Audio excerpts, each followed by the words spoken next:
बलादाकृष्य मोहाय महामाया प्रयच्छति। दुर्गे स्मृता हरसि भीतिमशेषजन्तो स्वस्थै स्मृता मतिमतीव शुभां ददासि। दारिद्र्यदुःखभयहारिणिका त्वदन्या सर्वोपकारकरणाय सदार्द्रचित्ता।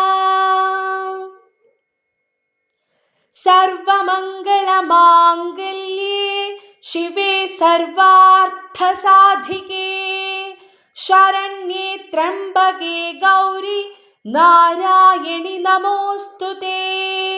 शरणागत दीनार्तपरित्राणपरायणे सर्वस्यार्तिहरे देवि नारायणि नमोऽस्तुते।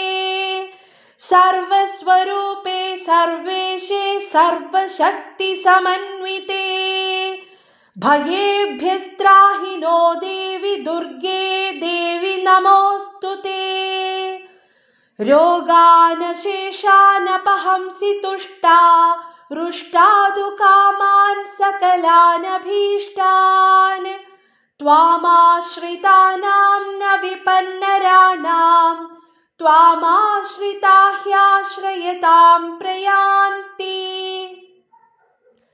सर्वाबाधा प्रशमनं त्रैलोक्यस्याखिलेश्वरी एवमेव त्वया कार्यमस्मद्वैरिविनाशनम्। ഓം ശ്രീ ജഗദംബാർപ്പണമസ്തു. ദുർഗാ സപ്തശ്ലോകി ഒരു പ്രാർത്ഥന മാത്രമല്ല, അത് സാധകനും പ്രപഞ്ചശക്തിയായ അമ്മയും തമ്മിലുള്ള ഹൃദയത്തിൽ നിന്ന് ഹൃദയത്തിലേക്കുള്ള ഒരു ആത്മീയ സംവാദമാണ്. 700 ശ്ലോകങ്ങളടങ്ങിയ ദുർഗാ സപ്തശതിയുടെ സമ്പൂർണ്ണ ശക്തി സപ്തശ്ലോകിയിൽ ഒരു പവിത്ര സ്വാരസ്യം ആയി നിത്യസാധനയ്ക്കു വേണ്ടി പ്രത്യേകം ചിട്ടപ്പെടുത്തിയിരിക്കുന്നു. സപ്തശതിയിലൂടെ ഉള്ള ആത്മീയ യാത്ര ഇതിൽ പ്രതിഫലിക്കുന്നു. പ്രഥമ ചരിത്രത്തിൽ മഹാകാളി തമസ് എന്ന അജ്ഞാനബന്ധങ്ങൾ തകർക്കുകയും മധ്യമ ചരിത്രത്തിൽ മഹാലക്ഷ്മി രജോഗുണമായ സൃഷ്ടിശക്തിയുടെയും സമൃദ്ധിയുടെയും അഗ്നി ജ്വലിപ്പിക്കുകയും ഉത്തര ചരിത്രത്തിൽ മഹാസരസ്വതി സത്വഗുണമായ ജ്ഞാനപ്രകാശം മനസ്സിൽ തെളിയിക്കുകയും ചെയ്യുന്നു. ഭക്തനു വേണ്ടി ആത്മീയ വികാസത്തിന്റെ ഒരു വ്യക്തമായ പാതയാണ് ഇതിൽ ഒരുക്കിയിരിക്കുന്നത്. തമോ ഗുണത്തെ മാറ്റി രജസിനെ ഉണർത്തി കർമ്മത്തിലേക്കും അവിടെ നിന്ന് ശുദ്ധമായ ബോധാവസ്ഥയിലേക്കുമുള്ള ക്രമാനുഗതമായ ഉയർച്ച. ഈ ശ്ലോകങ്ങൾ പാരായണം ചെയ്യുമ്പോൾ നാം ഒരു ആന്തരിക യാത്ര നടത്തുകയാണ് ചെയ്യുന്നത്. അഷ്ടപാശങ്ങളായ 8 ബന്ധങ്ങളോടും ഷഡ്വൈരികൾ ആയ 6 ആന്തരിക ശത്രുക്കളോടും നടത്തുന്ന ഒരു അന്തർയുദ്ധമാണ്. സപ്തശ്ലോകിയുടെ ശ്ലോക പാരായണത്തിലൂടെ ഉള്ളിലുള്ള അഹങ്കാരം പതുക്കെ ശമിക്കുന്നു. ആസക്തി വൈരാഗ്യമായി പരിവർത്തനം ചെയ്യപ്പെടുന്നു. ആത്മാവിന്റെ യഥാർത്ഥ പ്രകാശം അനാവൃതമാകുന്നു.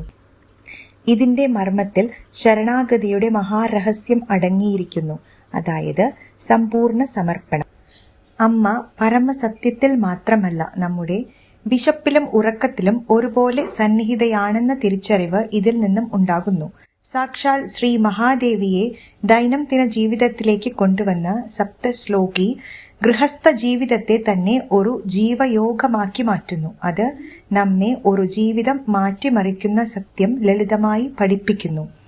അമ്മ എന്ന മഹാദേവിയെ സ്മരിക്കുന്നതിലൂടെ ഭയത്തെ ധൈര്യമായി, ദുഃഖത്തെ കൃപയായി, ജീവിതത്തെ തന്നെ മോക്ഷമായി പരിവർത്തനം ചെയ്യുന്നു.